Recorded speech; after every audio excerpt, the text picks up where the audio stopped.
Broadcasting from their world headquarters in Texas, it's the Arcade Repair Tips Live Show, the show that discusses arcade repair, restoration, news, and more. Now, here are your hosts, Tim and Jonathan.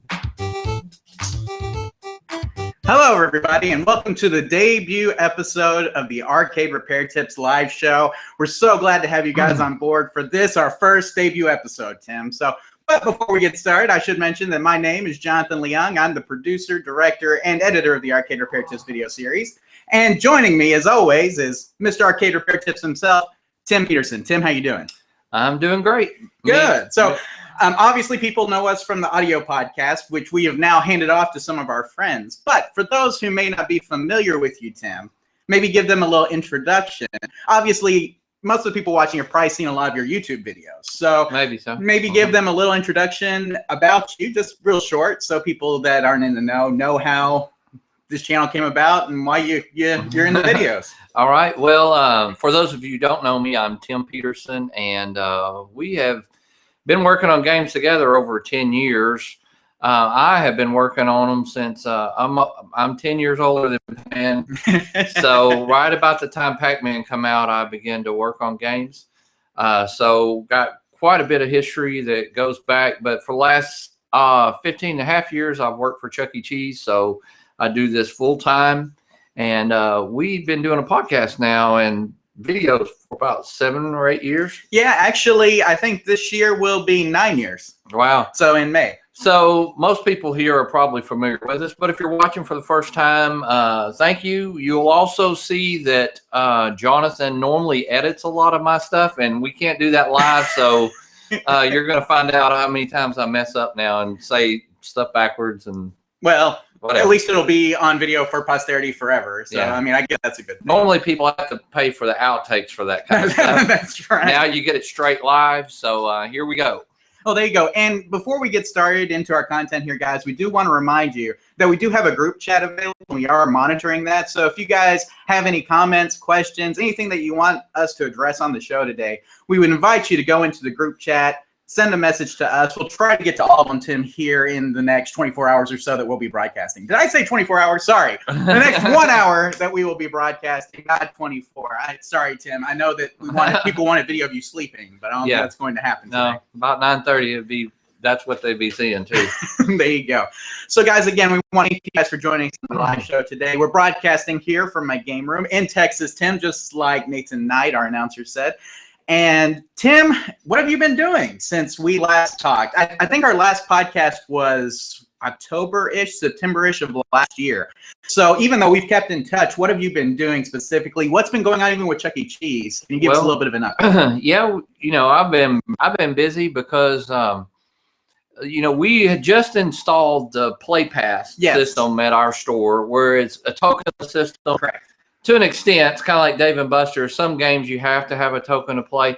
Well, since then, they have been rolling it out nationwide and all over the country. So I have done some traveling with Chuck E. Cheese to help with the installs. Now, for those who don't know what Play Pass is, basically Chuck E. Cheese has been transitioning from traditional tokens to card swipes, right? Right. Yeah, so and it's actually not even a swipe, right? It's more of a tap. We call it a card tap thing, wireless technology. So Tim has been doing the installs. Now, your store's been running it for how long now, Tim?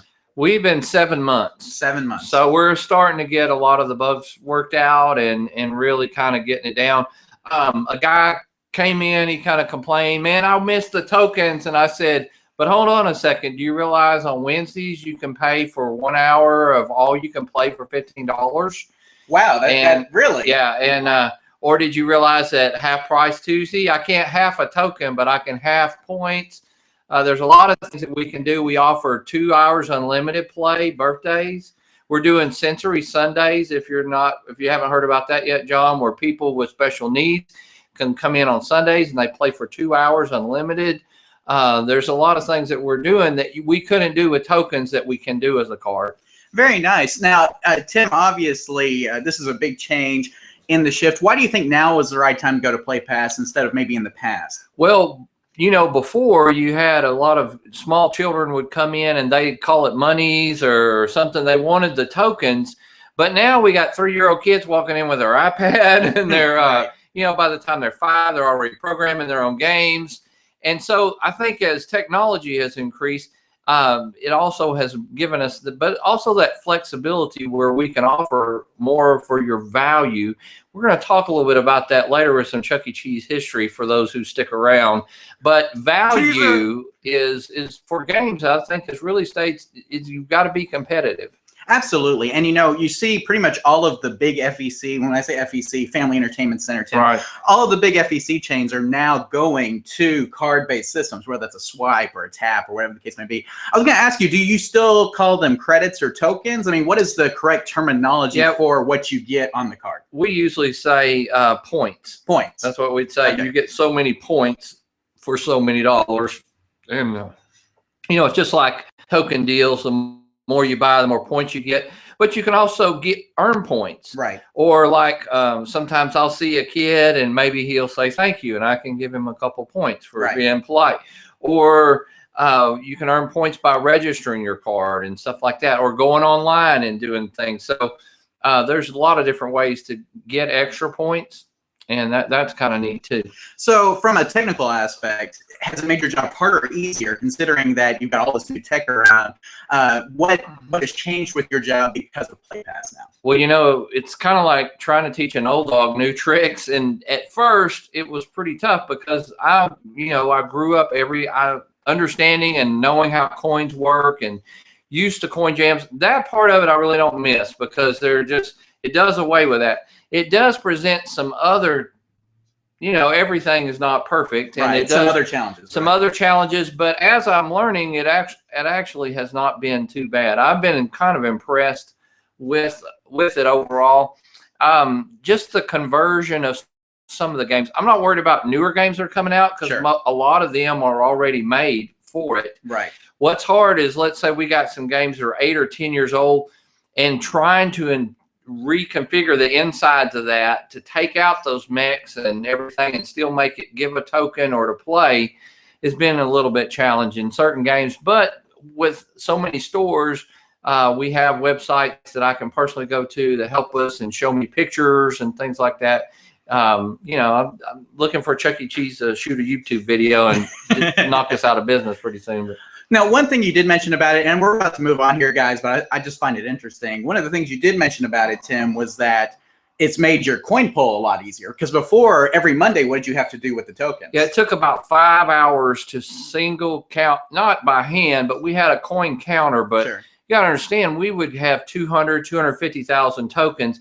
We would have to count, bag up, pull out the quarters. It took about 5 hours. I do the same thing now in about 20 to 30 minutes. So that's a huge time saving. Yeah, and especially on a Monday when I've been off all weekend, I want to work on stuff. I don't want to sit there and be counting tokens, but for years, that's what we did every Monday, and every tech or anybody's ever worked in any game room with tokens can tell you coin pull is no fun. No, there you go. Unless you're the operator and somebody else is doing and it's all quarters. That's right. And that's the nice thing. I mean, when we were operators, we counted quarters, actual money. But you guys count tokens when you guys count. And we were glad when the bucket was full. Right. We didn't mind if it was heavy. That was a good thing. Absolutely.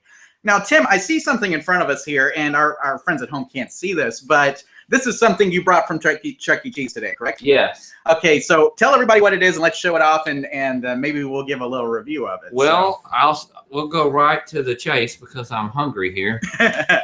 This is our new stuffed crust pizza. Okay, stuffed crust pizza from Chuck E. Cheese. Yes, and if you haven't tried, they really have worked on the recipe. I know a lot of people 5 years ago, you'd read comments, tastes like cardboard stuff. It's fresh baked every day, and it's pretty darn good. And so if you haven't tried it yet, if you like garlic, it's got some garlic butter on it, and it kind of rises a little higher. And it does have cheese baked right into the crust, and it's pretty good stuff. So. Well, you can go ahead and eat your slice. I ate a slice earlier. I actually thought it was pretty decent. Tim, I think if you wouldn't have told me it was from Chuck E. Cheese, I would have thought, oh, it's just from some pizza joint. You know, I wouldn't have thought necessarily anything like even a chain. I just thought maybe some local pizza place. So it is actually pretty decent. I'm not saying I'm going to Chuck E. Cheese for the pizza still, Tim, because it's obviously not correct. But it's good to know they're at least focusing on the food aspect of the business. It's a $2 upgrade. When you think about it, it has like 10 or 11 of those cheese slices. You can't go buy 11 cheese slices at the grocery store for $2. Right. So you get a lot of cheese for it. It's a pretty good deal. So maybe you guys will try it out. Yeah, well, there you go. If you're ever at Chuck E. Cheese, and Tim, I know we have some people out there that are watching have kids probably frequent their Chuck E. Cheese. And I know you guys have been running a lot of specials, a lot of deals lately as well. So. And the lunch buffet is nationwide now too. So right, which we talked about on the podcast. You don't necessarily have to have children. You can just go in there and play some games and eat lunch. Okay. Well, we'll move on from the Chuck E. Cheese stuff, Tim. I'm just glad to get the updates. How's everything else? How's your family? How's life?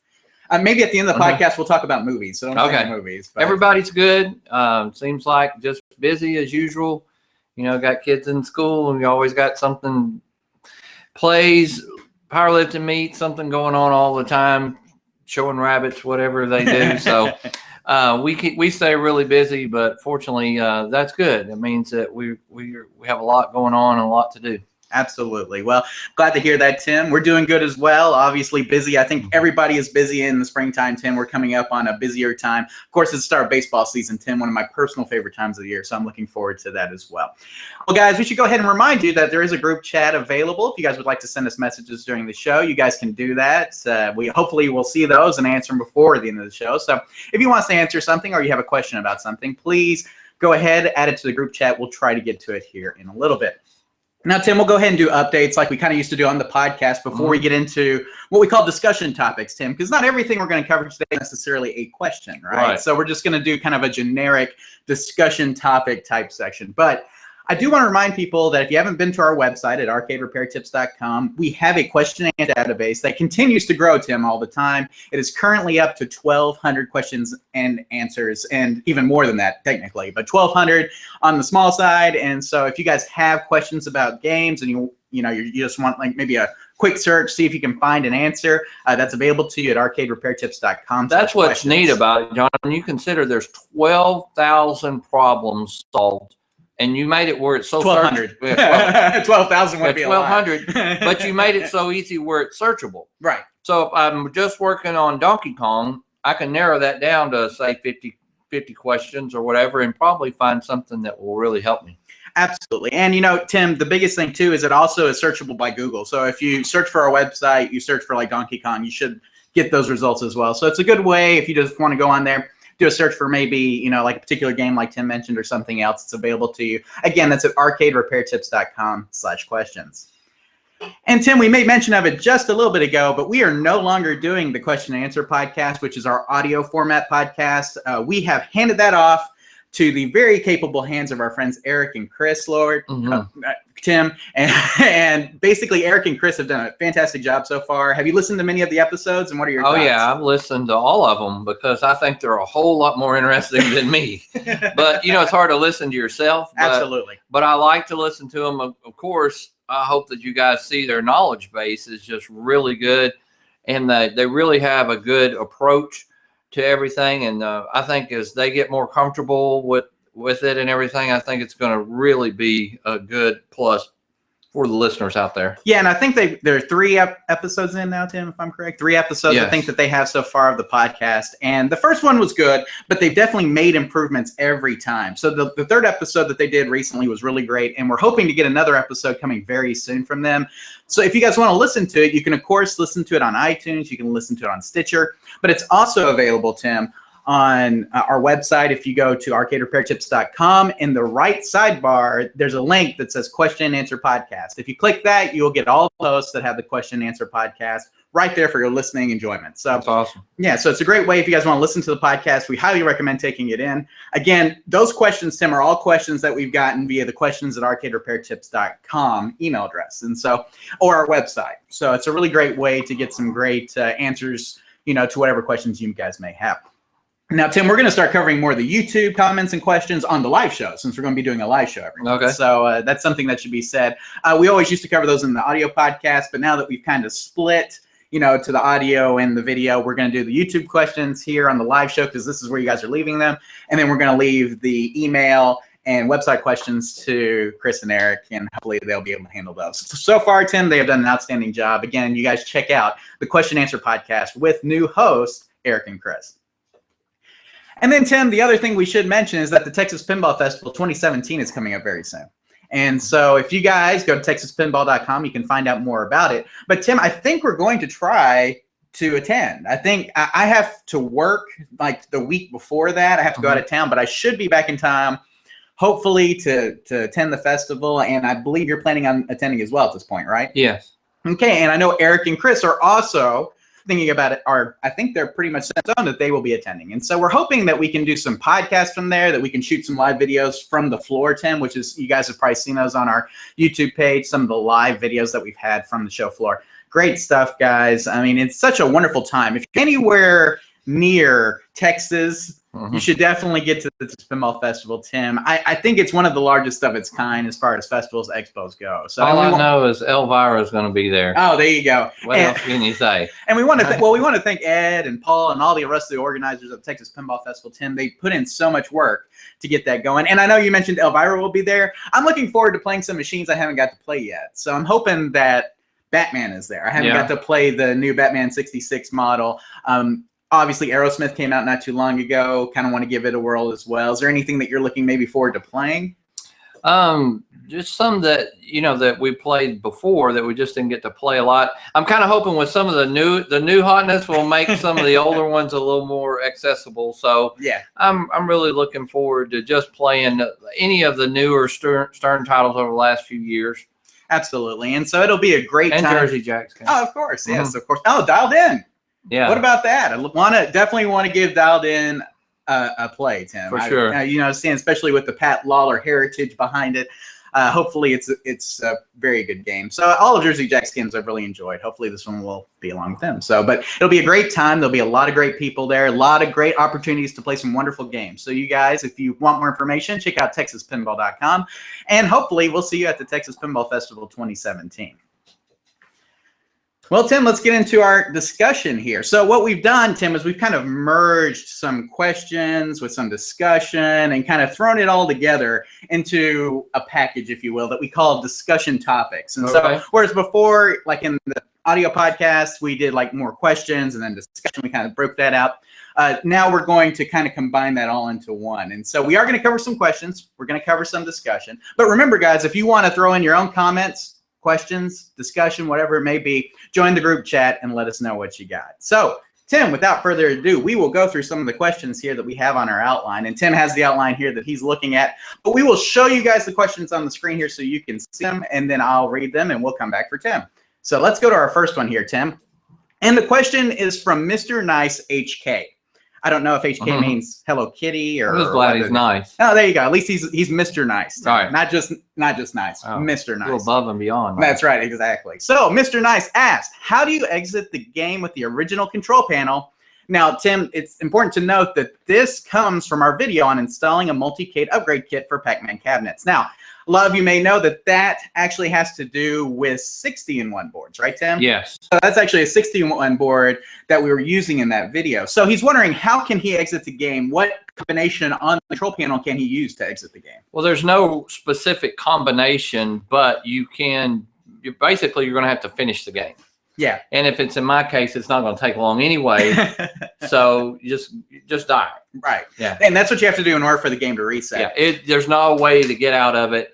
You're just going to have to finish that game and then get back to the menu. Now, if you were using one of the multi-game boards that uses escape, Tim, or some other combination as an exit, some of the boards, like some of the Miss Pac-Man or Pac-Man to Jam adapters, actually map one player, like hold one player, press the two-player button as an escape key. Right. Some of them do, but not all of them. And so, but unfortunately with the 60-in-1, Tim, there is no way to reset the game. You pretty much have to finish the game before you can continue on. So, yeah.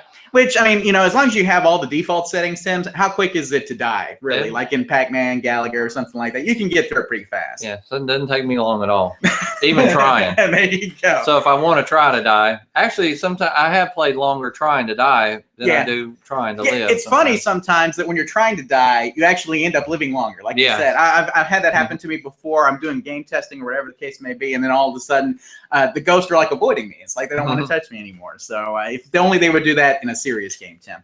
But here for Mr. Let's see here, Mr. Nice HK, Tim. I think we're just gonna have to tell him, you just gotta die basically to return back to the menu screen, and that's just, like I said, that's really more of a limitation of the 60-in-1 board than anything. So all right, okay. that good enough? Yeah. We did that okay? I think so. Okay. Well, Nobody else is complaining. that's so right. As we're long gonna as keep nobody's going. complaining, I guess we'll keep going. So, Tim, I think we have another question here. I'll bring it up real quick. And it looks like it's from Marco. Marco, is that what it is? Yeah. Okay, here we go. Question from Marco. Hi, Tim and Jonathan. Hello. There you go. I really love your website. I hope you can help me. I have bought a Galaga cocktail table. The coins for credits doesn't work, so I can't play it. Is there a way to make it free play? Thanks a lot. I hope you have some time for me. Greetings, Marco from the Netherlands. So, Tim, we have Marco here. He is from the Netherlands. And, Tim, I guess we do have some time for him today. Yes. So obviously we do. So Marco, hopefully you're watching this, and we'll take his question here, Tim. So he picked up a Galaga cocktail cabinet, a very nice one, it sounds like, but he can't coin it up. No matter what he does, he can't start the game. Okay, so what's going on with Marco's cocktail table? What can he do to get the game back up and running? Well, he can change his dip switch settings, and I know sometimes we say words that just mean nothing to anybody, but if you want to Google that, dip switch settings. We have a video on that. We have a video on it. Adjusting also. the dip switch settings on Exactly. a board, I believe is what it's called. And so remember, anytime that you're doing or you're changing the dip switch settings, you need to turn the game off. right. Okay, so That is key. And, I don't know if we mentioned that in the actual video, Tim. We mentioned it in the post for the video. okay, But that's something I don't think we mentioned in the video itself, that you do need to turn off the game when adjusting the dip switch settings. but the particular ones for the Galaga are close to position 6K, Right. and that would be turning dip switch 1, 2, and 3 to the on position. Okay, so if you do dip 1, 2, and 3 to the on position, Right. turn off the game, do that, boot it back up, you should have free play. Right? Should have free play. Now, let's say that Marco wants to be able to coin up his game. Let's say, so he does the free play and that works okay, but he really wants to be able to have the game coin up. Okay, so what can he do to check to see why his coin stuff is not working, like why he is not getting credits? Well, the first thing to do is a continuity test with your wiring. Right. Most of the time, in fact, usually it's a common ground or something that is shared between the two switches or comes from your lights or Sure. something like that. So you want to check your wiring all the way from the point of the switch to your harness. Gotcha. And he can look up the pinouts, is what we would call that, for Galaga and see which pins they are. Now, I didn't look that up, but he would look those up and make sure he has continuity. If his wiring is okay, then he's probably got some sort of board issue. But he also could have a bad switch. Sure. And so we also use a continuity test. I think we have a video on testing switches Yes. that he can watch, and that will help him to see if his switch is bad. And that now another alternative that we also talk about in the free play video, video on dip switches, I think, is about adding a button. Yeah, well, we have one obviously on, installing a button, installing a push button, things like that. Absolutely. And we have ones on wiring push buttons as well, Tim. Right. And so some of those would probably help with this as well. Now, on the switch, though, it may be important. He may be trying to put quarters in and they're not falling through. And so he could technically have maybe a coin mech problem even, correct? It could be. So you can trip the switch by your finger Right. just to see if it's coining up. A and lot of actually people, hitting the switch. and that's very important, Tim. A lot of people do not know that you can hit that switch with your finger. Right. When you go to auctions, I still see people who will open up the coin door, drop a coin in, and then catch it at the bottom because they're not sure that they can actually hit that switch at the bottom with their finger. That's true. And so, yeah, that's a great way to test. So you could have a problem with your coin mech where it's just rejecting every coin coming through and never hitting the switch, which is why it's not coining up as well. Inside the switch, it looks like a diving board. And as that switch is done, all it does is create a connection. So Right. you could take the two wires and jumper them, and that should coin up too. Sure. So, and those are, I think those are all excellent ways here, Tim. In from fact, Marco. if you jumper the two wires and it coins up, then automatically you know it's not your wiring, it has to be your switch. Right. So exactly. that's one of the first things I would probably try. Right. So I think that gives Marco some great things to try, Tim, as far as troubleshooting the wiring, troubleshooting the switch, and even maybe troubleshooting the coin mech in a sense, as well as just saying it to free play to see if he can play it at all. I mean, think because so. it could be that it is actually crediting, but he can't start the game because the start button doesn't work or some other problem as well. So I mean, there's a lot of different things. Something else to keep in mind here, Tim, is that it could be that he has a bootleg board. There's so many Galaga bootleg boards. So That's make sure that you're looking for the right pinouts for your version of the Galaga board, because Tim, it seems like I've seen more bootleg boards than I've seen original boards. Probably so. Yeah, I mean, so it just depends, but make sure you're getting the right pinouts for your particular version of Galaga, and you should be in good shape. Tim, anything else you want to throw Marco's way before we wrap it up and go to the No, next just let us know discussion if topic? any of that didn't help. Of course, there's other things it could be, but probably those are the most common. I think you're right, Tim, and hopefully with everything that we've discussed there, it'll get Marco on the right path to do what he needs to do. So, of course, if he has any other additional questions, Marco, you can reach out to us and we'll go from there. So hopefully it answers your question. Good luck getting that Galaga cocktail up and running, coining it up, and getting everything ready. Well, Tim, it looks like I forgot to put this one on the outline. Technical difficulties. Okay. So I don't have a picture of the actual text, so I'll just read it out here. Long. It is kind of long, so I'll read it real quick, and we'll go from there. So this is from George, Tim. All right, George. Yeah, George says, "Hi, how are you?" I'm good. There you go, George. My name is George. Hola, George. There you go. I just recently installed a JAMA board with about 1,000 games in one in my arcade. I got this PCB board in my last trip to Mexico City. I also bought a VGA converter since the screen is a new LED monitor. However, some of the games are flickering a lot when I play them. Is there anything I need to do to fix that? Is there something causing this issue? Now, Tim, it's not uncommon for you to have some flickering issues, especially if you're using like an off-the-shelf LED or LCD monitor and a converter board, right? I mean, you may have some, okay? That's why we always recommend, Tim, going with arcade quality LCDs a lot of times. Yeah. Because there is a huge difference in picture quality typically. I mean, and these things are made for commercial environments. They're tougher, and usually they do better. Now, I'm not saying you can't do that, but you do need to realize that some of the limitations are there. Now, Tim, one thing I would recommend is that he use the auto adjust setting on the monitor to make sure that it's the right size on the monitor and the right refresh rate and everything like that. Because I've had several, including the LCD monitor that you installed recently, Tim, in a Pac-Man cabinet. I've had those to where if I didn't hit the auto adjust, they would come up kind of squirrely and strange looking. And so something to always keep in mind is try the auto adjust setting on the monitor when it comes up to see if that helps the issue. And you had a trick when you did the auto adjust. Yeah, you had to hit auto adjust and then power it off to save that setting and then power it back on. Okay. And you couldn't do it by the plug. Like you couldn't cut the power to it. You actually had to use the power button. And that is the one that many people are familiar with, Tim, from Holland Computers, the one that they sell. The auto adjust, you have to hit that, power off the monitor by the button on the monitor, and then turn it back on for it to save that auto adjust setting. And so that is something you guys really need to keep in mind if you're going to be using that Holland Computers monitor, which is really a great deal, Tim. I mean, you get it on sale, you can get it really cheap. The only thing I don't like about it, though, is that you do usually have to use the converter board for older games with it. I mean, so because it doesn't have the CGA support, right? And so now, Tim, it could be his board in this case, right? So he could be having a problem with the board itself. What's something that he could do to test the board if he suspects that? Well, one thing, we always start at power. So you want to make sure that you do have the right voltage and stuff. That's important as well. Because if any little, and when you're talking about 1,000 games, you're not talking about just 80s games. Right. So some of them require a little more processing power than others. I would try to tweak your voltage maybe up just a little bit. Other than that, unless he has a different board that runs, it's a JAMA board that he can say, and it never does it on, then you could narrow it down to that board. But more than likely, with that many games, there's some fluctuations there with the video for that. And that's kind of the knock, I would say, on some of those, when you get those 1,001 boards. Sure. I don't think I've heard anybody say mine works perfect. Yeah, all the games. To be honest, all the games are a little bit different, and some of them play good, some of them don't. You got to remember, Tim, that it's an emulated version of the game. It's no different than running a main cabinet or a main PC. The main difference is that a lot of times these are underpowered to play the games that are on them. Right. The boards themselves do not have enough processing power to play the actual games that are on the board. And so sometimes you do get things like flickering.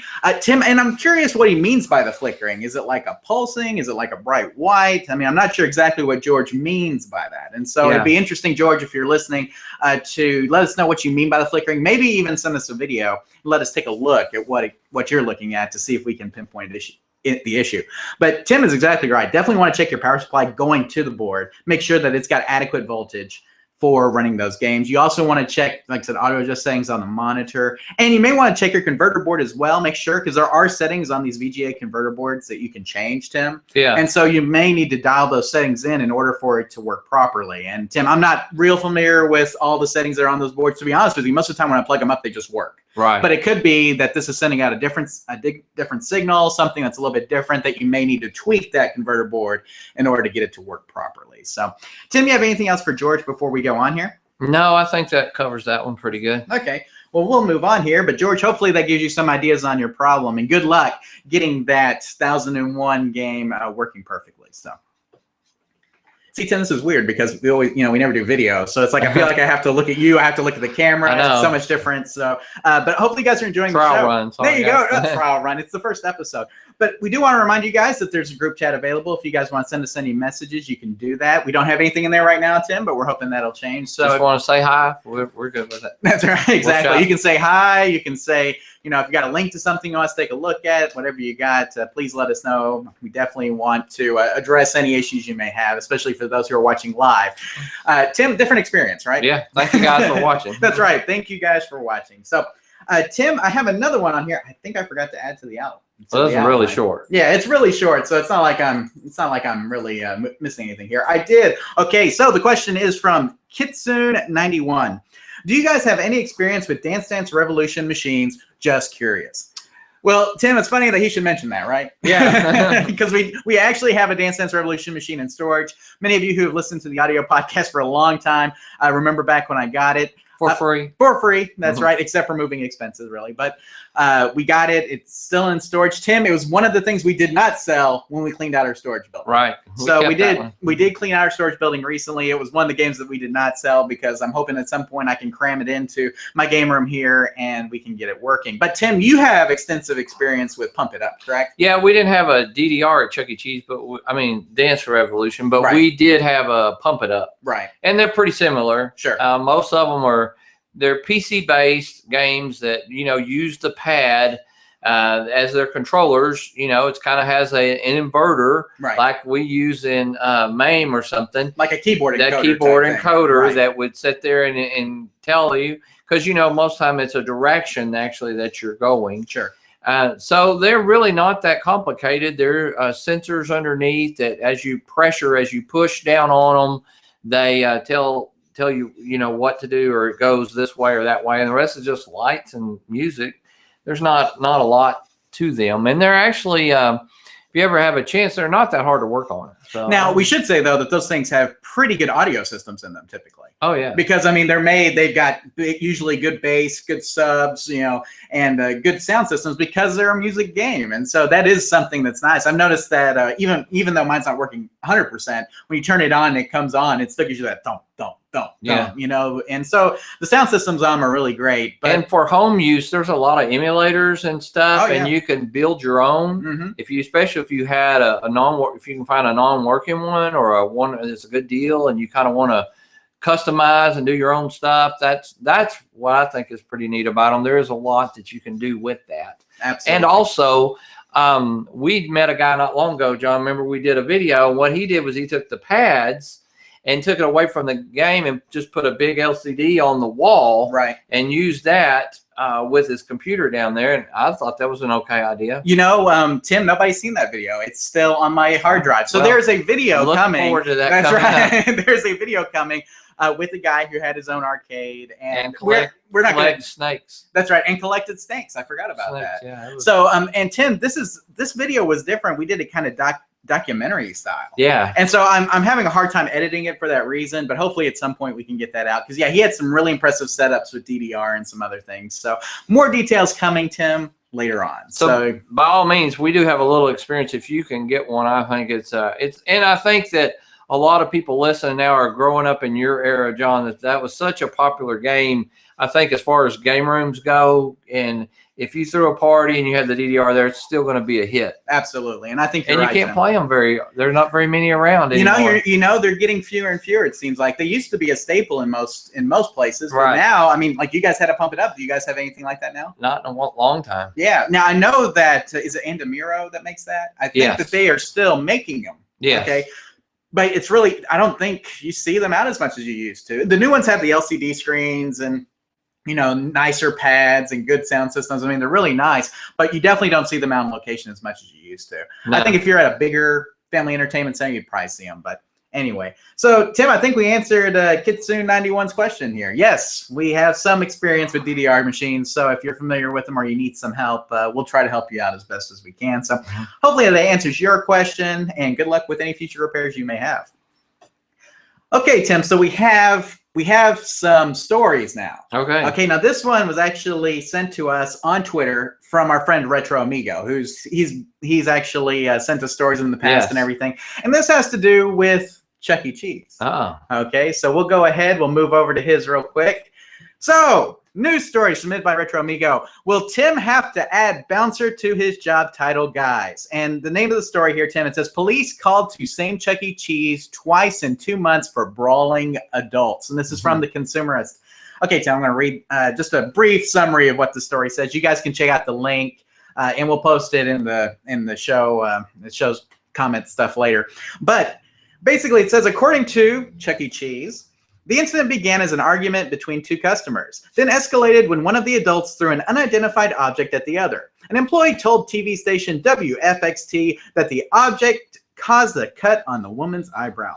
This is the second incident of this type at the Everett, Massachusetts location in the last 3 months. Now, Tim, we are no stranger to these kinds of stories. In fact, it seems like you guys are always having stuff like this happen from time to time. I will say that it seems like it's kept out of the mainstream news a lot of time, which is a good thing for Chuck E. Cheese. Yeah. I mean, you know, obviously. But, Tim, obviously this is a problem, okay? And we've seen this at other locations. One of the things that the story also mentions is that this particular location serves alcohol, okay? And are you guys serving alcohol at your location We're yet? not currently, but, you know, there's a 2-drink minimum. They're pretty small. Or maximum, right? Yeah, maximum. Yeah, 2-drink maximum. Yeah, I better say that correctly. 2-drink maximum. 2-drink minimum. And they're pretty small.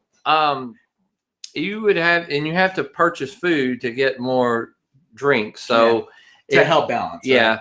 Right? What most people don't realize is, at least in this area, is that most Chuck E. Cheeses do sell alcohol. Most do. Wow. And just not here. Right. And of course, we're kind of here in this area where even our town you couldn't buy alcohol. Right. I mean, we just recently went wet. Right. So we're a wet county now. Before, our county in Texas was a dry county, which meant that you could not buy beer or wine within anywhere.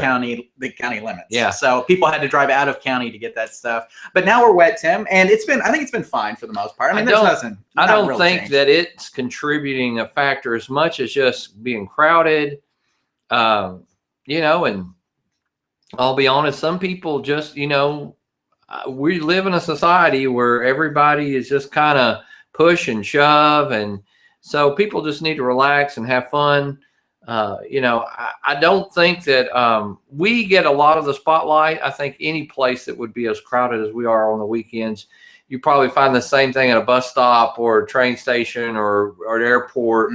You just don't, just people. So should you worry about taking your kids? No.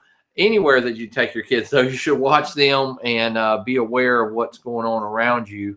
It's a different world that we live in, but a shame that people would get into a fight at a kid's place. So let me ask you this, Tim, real quick. From an employee side of things, like, so you as an employee, like, what is your training for that? Is it to just diffuse the situation? Do you try to separate like two people who may be fighting? I mean, what's the protocol for that? What's in the handbook? The protocol is real quick. They're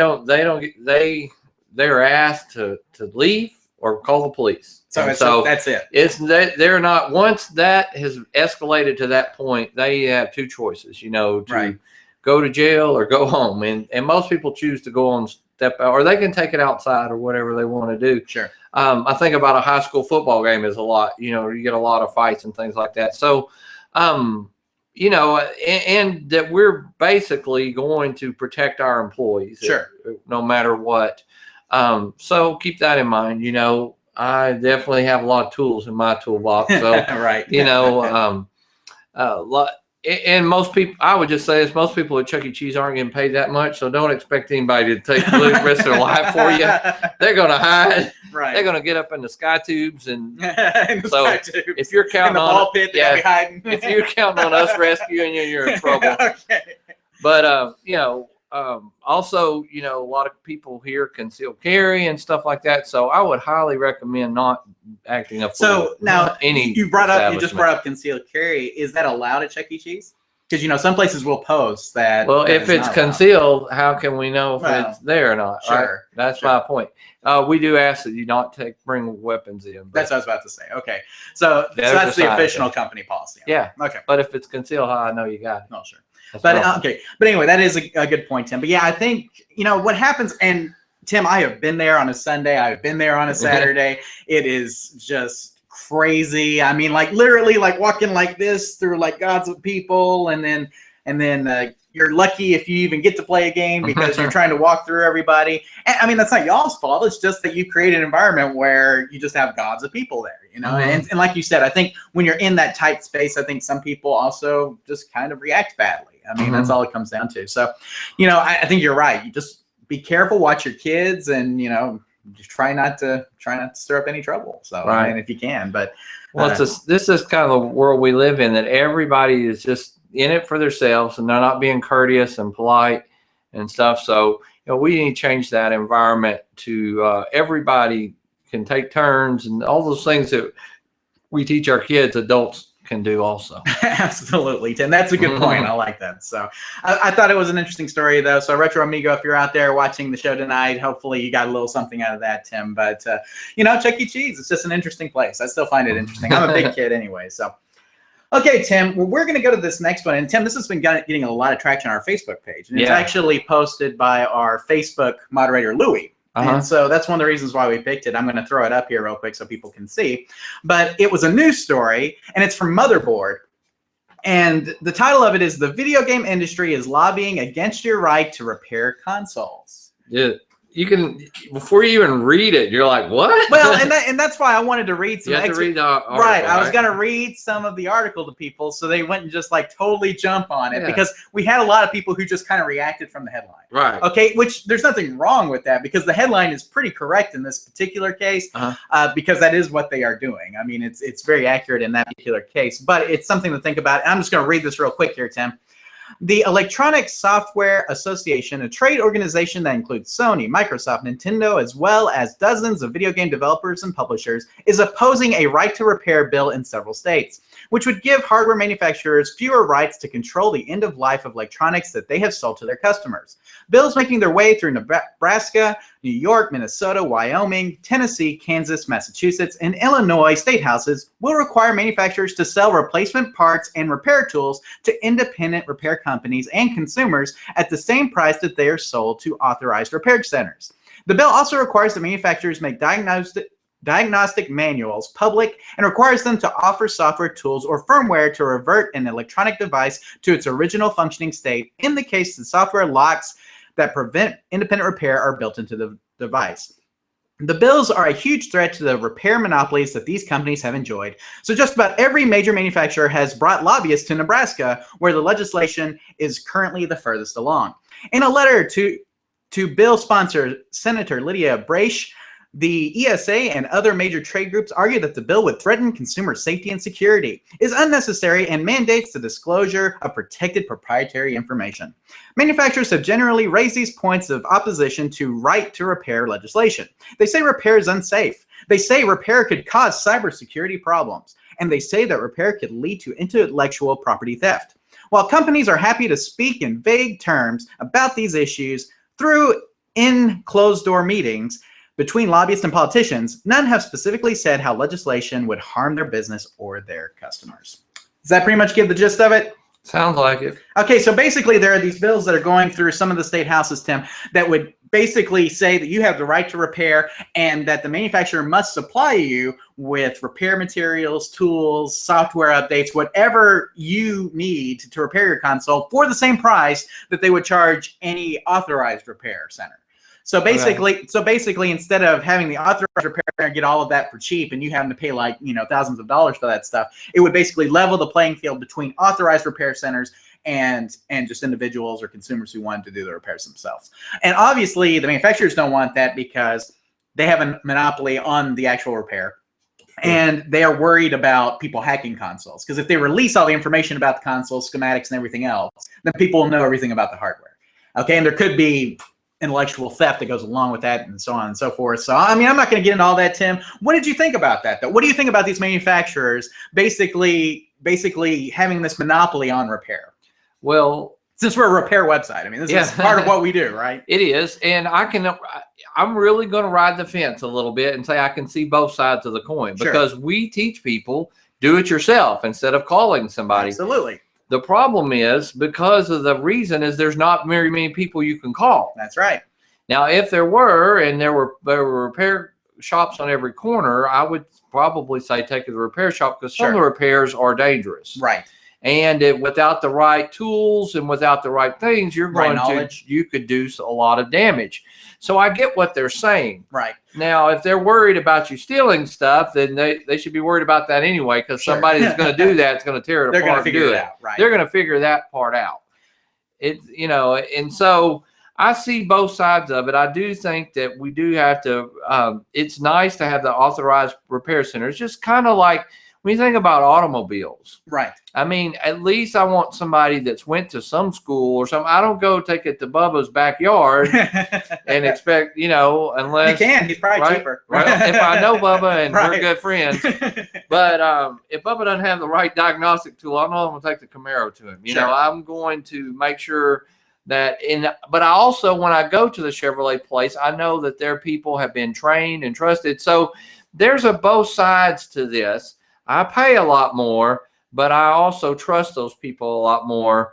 And so we do need to follow some guidelines. Mm-hmm. I think they could be a little looser. Absolutely. Than they are, but I don't think it needs to be wide open either. Sure. So that's just my opinion. Now, I think the big issue, though, Tim, is once something reaches end of life, having those materials at end of life, I think, would be great, because what I mean by end of life is there's a point where the manufacturer stops supporting it. Right. Like we're no longer going to support, let's take Windows, for example. Microsoft no longer supports Windows XP. Right.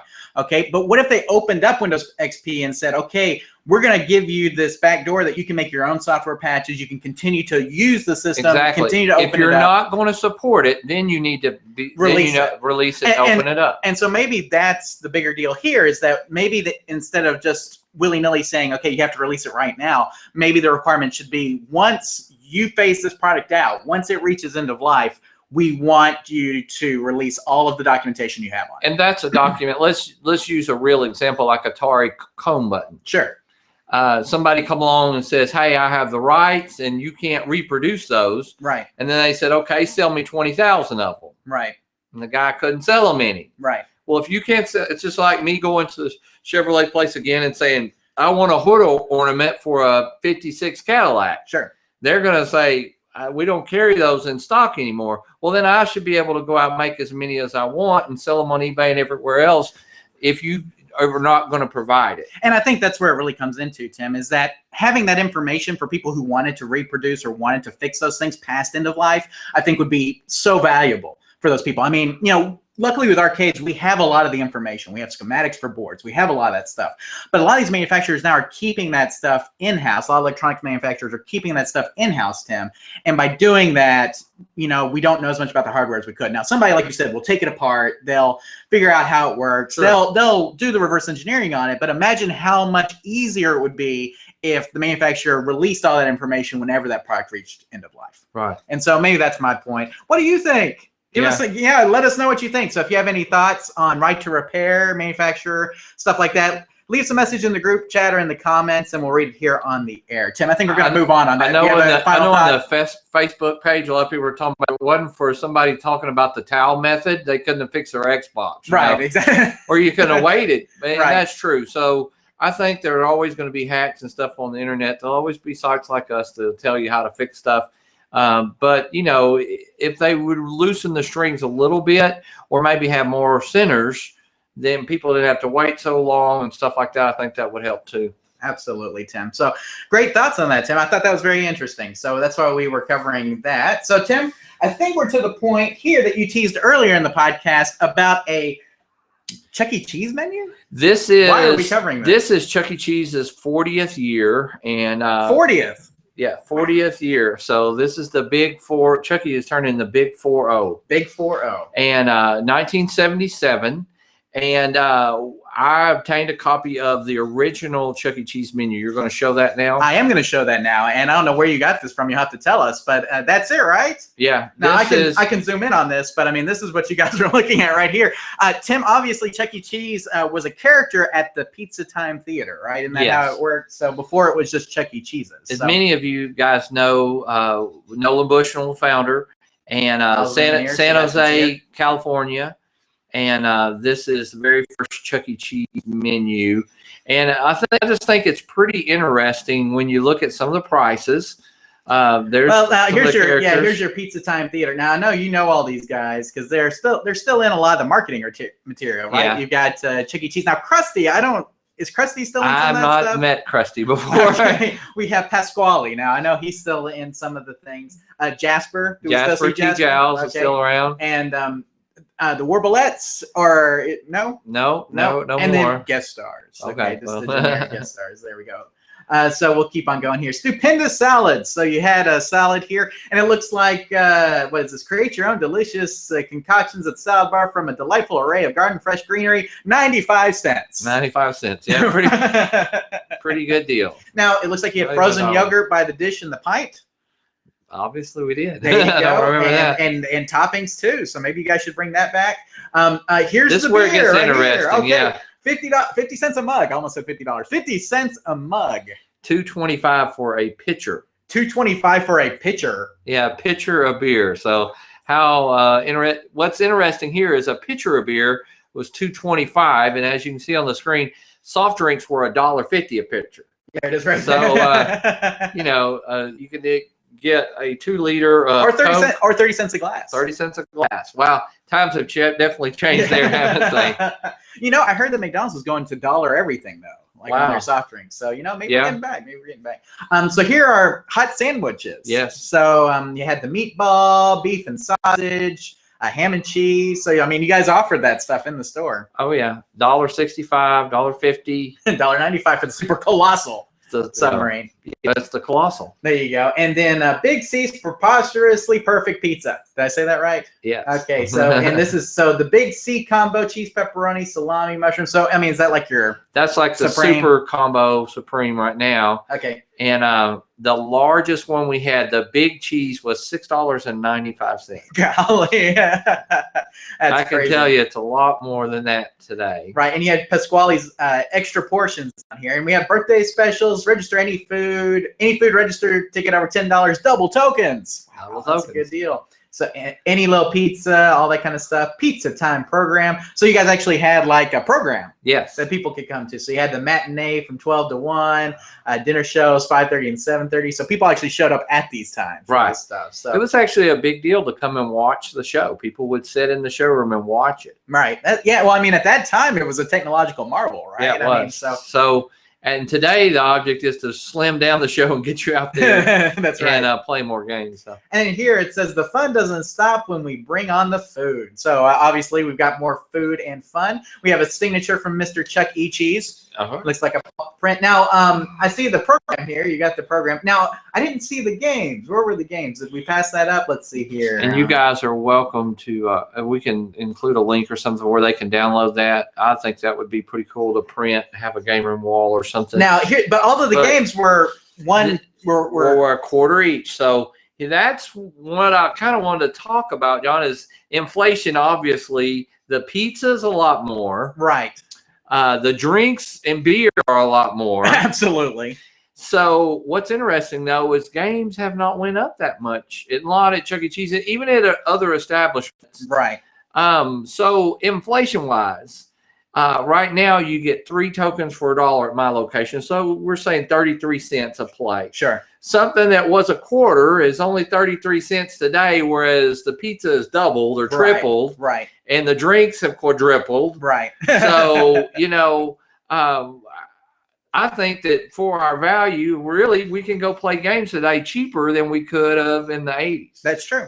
So that's a good point. I mean, I didn't even think about it like that. So definitely something to think about, though, Tim. And I think it's fascinating that you found that. And we'll put a link in the post for this show on our website. So on arcaderepairtips.com, there'll be a post for this episode, and we'll put a link where you can download the Pizza Time Theater. Was that 1977? 1977. 1977 program. 40 years of Chuck E. Cheese, Tim. Wonderful stuff. Tim, I have a tech tip. Do you have something you want to talk about real quick? We're running a little low on time, but I think we can get this in real quick. One thing that we want to kind of give a quick tip is if you ever, you can't really see, I'll get as close as I can. This wire is damaged right in the middle. Yeah, you want to point to it like right? Yeah, right in here. It's skinned, and you're starting to see a little bit of the wires. One thing we've never talked about, this is a butt connector. That kind of sounds fun. Well, in the past, it's been the butt of many jokes, I think. It has. Yes, of course. So if we went ahead and cut this wire in two. Yeah, let's lift it up. I was about to say. We're going to cut that wire in two. We don't want to get too low. And we strip this in. And all we would do is strip both ends, strip the other end. And then what you're going to do is put it up inside. You want to show them that butt connector real quick? I don't know if you got it. Yeah, I don't know if you can see it. It's pretty close right there. This is a yellow one, which is kind of, it's got a metal sleeve inside. And so what you're going to do is push that wire up in there, come back down here and crimp it on. And there's a place on this particular crimper that shows the yellow. And so you put it in, you can put it in where the yellow position is, so that way it crimps it properly. And then over here, once we strip this side of this wire, we can put it in there. Now, a lot of times we show John this will make this kind of connects your wire back. Now, Tim, a lot of times we've shown wire nuts. Yeah. Or we've shown. We most of the time will solder that. Solder and heat put heat shrink around there. I just want to show, we haven't really went through a video on this, but that's just a quick tip. Butt connectors work really good, especially when you're in a hurry. And I really don't see anything wrong with them. They actually make a really good, strong connection. And they're really quick, especially if your wire is starting to get frayed or something before that causes a problem. You can try that. And so that's just today's quick tip. That's right. That's Tim's tech tip for today. So basically, butt connectors, Tim. Now you can get those at pretty much any hardware store, including our favorite one, Harbor Freight, correct? Yes. So I mean, but it's a great way to clean up damaged wire. Home Depot has them. Okay. Or if for some reason something's come disconnected, it's a great way to do that as well, right? So if you have a break in a wire, for example, a lot of people have breaks in their ground wires. It's a solderless way to do it, and that's what I want to show some of the guys that aren't very good at soldering. That can be very helpful. Okay, so butt connectors, Tim.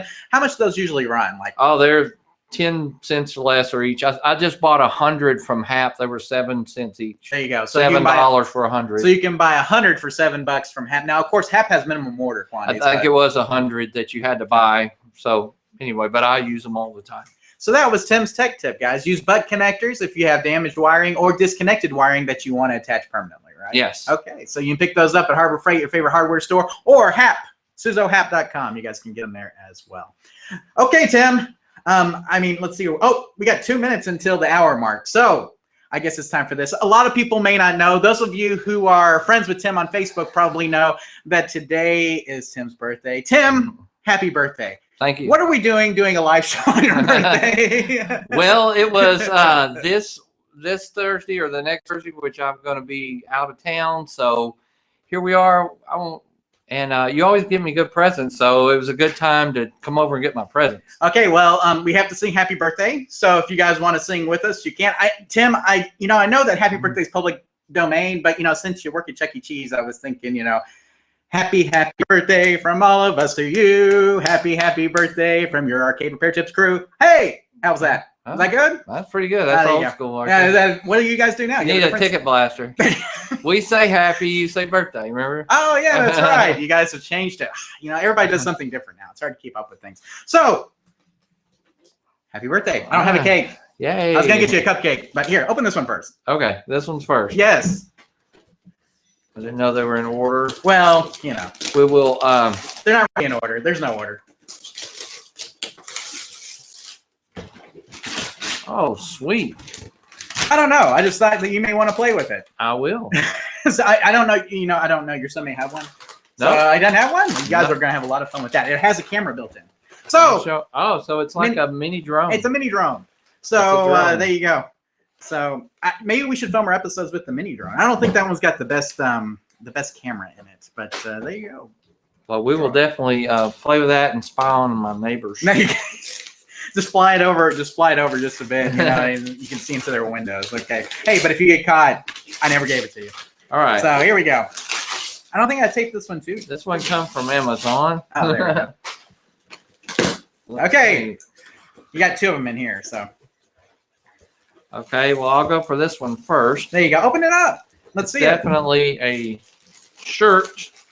Which Jonathan, if you've ever seen all of our episodes, 90% of all the shirts Jonathan has bought me for birthdays and Christmases, and this is the latest. There you I go. love it. Is That's it good? cool. So it's kind of like America Atari logo. Yeah, America. it's got like this cool. ink Yeah, on it, too. it's meant to be worn untucked. Yeah, So there you go. So okay, America, America, Atari logo, and then old school Atari. I feel like I get you these every year, or And every year for your birthday and for Christmas. So, but this time I got you more wow. than just one. A 4-pack. So You guys will know these are. Jonathan always knows. I can have really good eyesight. I can read except in the dark. except in the dark, and so I'm always flashlights. So you got a 4-pack there. There's a So 4-pack from of 'em. Amazon, it's very nice. And now I got you a Thorfire, like super awesome LED one for Christmas, right? You did. I And- have it in my pocket. And it still works really good. You want to? Hey, Yes. I want to see it. That I guy. didn't even see it work. It is the brightest light for a little guy. This little guy right Yeah. here. Shut your eyes. Yeah. There you go. Oh, there you go. Right there. It So- is a lot of light for a little bitty flashlight. Right, and there's nothing against those ones that you get at Harbor Freight, but man, those things just don't. Oh, this do. guy's I was about to say that thing, for as tiny as it is, it Yes. puts out a ton of light. A lot of light for a little light. And what brand is it, John? Thorfire, I think. Yeah, Thorfire. Thorfire, and So- it's a great brand. And as tiny as that thing is, because even the Harbor Freight ones are bigger than that. The Harbor Freight ones are closer to like this size. But I was like, I'll get you some that are a little bit on the bigger side this time, and so you can keep multiples of them around. Nice. So I paid as much for these as I did for that one. Wow. So, I mean, because that one's a really nice one. So, happy birthday! Thank you. You're welcome. I appreciate it. Tim, I think that about wraps it up. And we're 2 minutes over the hour mark here. So I will go ahead and give the contact information though, and we'll kind of wrap it up here. So I'll put it up on the screen for those of you guys who can see. Okay, and Tim, before we go, we should mention if anybody wants to get anything in the chat, now's the time. Okay, so I mean, we're about to sign off here. So if you got anything for us before we sign off, let us know right now by posting it in the chat. But let's go ahead and wrap it up here, Tim. We have our contact information on the screen, and our general email is questions@arcaderepairtips.com, questions@arcaderepairtips.com. If you put live show in the subject, we will save it for the show. So we're hoping to do a show every Thursday, the first Thursday of the month. Yeah. First Thursday of the month, just like today's the first Thursday of the month, we're hoping to do the live show. Tim, times may vary, so make sure you check YouTube, Facebook, all that kind of stuff for different times. But if you send an email to questions@arcaderepairtips.com and put live show in the subject, we will save it for this show so you guys can see it. Of course, you guys are on our YouTube page, so you know where it's at, youtube.arcaderepairtips.com. And we will try to go over the comments from the last live show on the next one. So if you're watching this, you didn't get to watch it live, leave some comments in the show thread, and we'll try to follow up on those comments on the next episode. Tim, make sense? Yes. Okay, and then we were talking about Eric and Kristen, the audio podcast. Tim, we have their email here too as well. That's podcast@arcaderepairtips.com. That goes to Eric and Chris, who are the new host of the Question and Answer podcast, which is an audio podcast. You guys can listen to that on iTunes at itunes.arcaderepairtips.com or Stitcher at stitcher.arcaderepairtips.com. And Tim, we would encourage you to leave them reviews. Yeah. Because we know that they are working hard to put out quality podcasts for you guys. So please leave them good reviews at both of those pages. I'm sure that Eric and Chris will appreciate it. And then, Tim, we have our social media pages. We have our Facebook page at facebook.arcaderepairtips.com. And Louis has been doing a fantastic job, Tim, posting a lot of great information.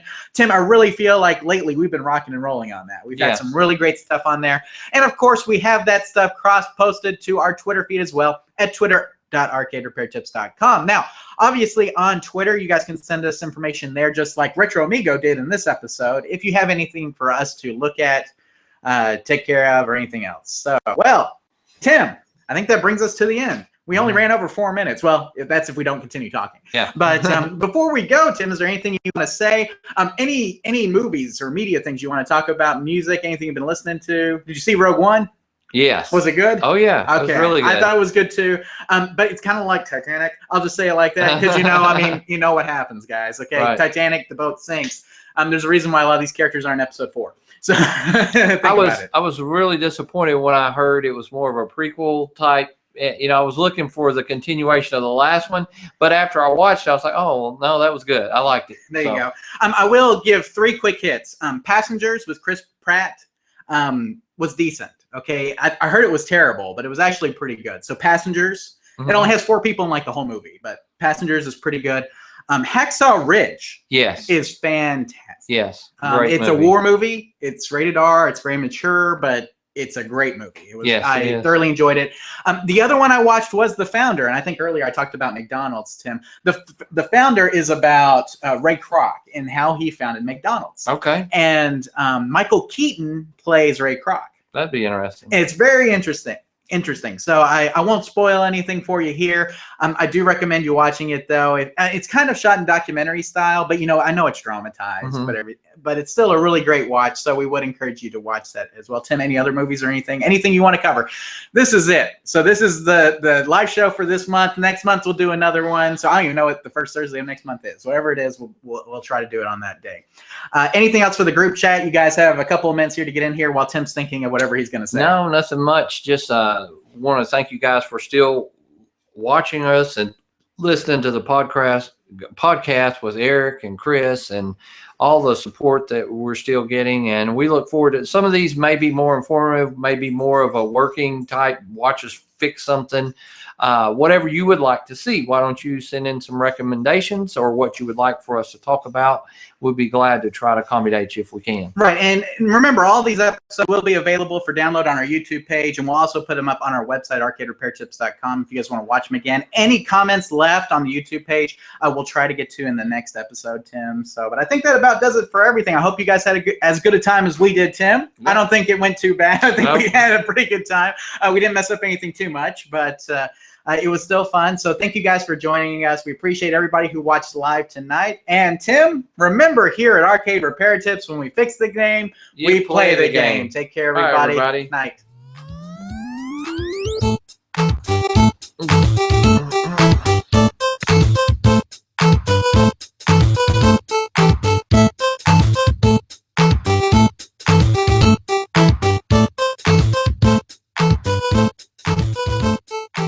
Thank you for watching this episode of the Arcade Repair Tips live show.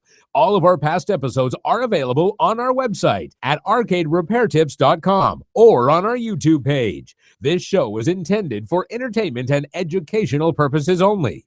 Please consult a professional before attempting to repair any coin-operated machines yourself. The preceding program is a Varcade Entertainment production.